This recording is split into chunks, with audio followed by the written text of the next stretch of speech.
This is not just a crime. This is a nightmare that questions what it means to be human. Viewer discretion is advised. The details you're about to hear are deeply disturbing. It started in a quiet suburban neighborhood where everyone knew each other by name.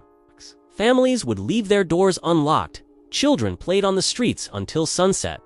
No one could imagine that in just 48 hours, this peaceful town would turn into a scene of pure horror. Meet the Bennett family: Thomas, his wife Maria, and their two children, Emily, 9, and Jacob, 6. They were known for kindness. Thomas was a volunteer firefighter. Maria ran a local bakery. By all accounts, they had no enemies. But behind their smiles, fate was closing in. On a cold November evening, a neighbor noticed something strange. The Bennett house lights were still on at 3 a.m., and the front door was slightly open. Police were called. What they found inside, no one was prepared for. The living room was in chaos. Broken glass, overturned furniture, blood on the carpet.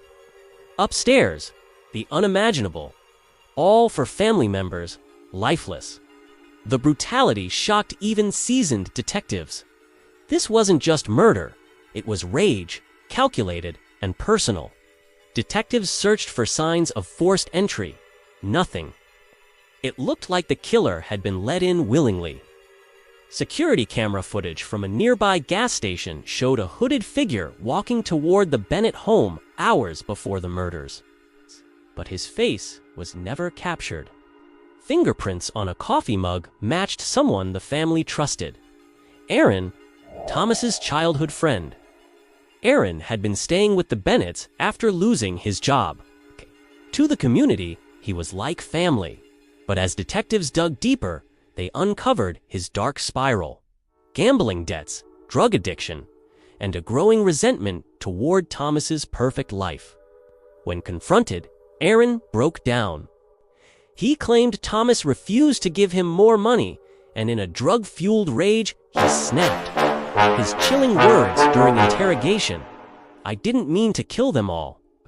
But once it started, I couldn't stop." The trial lasted months. Aaron showed no remorse. He was sentenced to life without parole. The town still struggles with the reality that evil came from someone they loved and trusted. Maria's bakery remains closed. The house still stands, empty, a silent monument to a family destroyed. This case isn't just about murder. It's about betrayal, about how darkness can live behind the most familiar faces. And it forces us to ask, if trust can lead to this, how well do we truly know anyone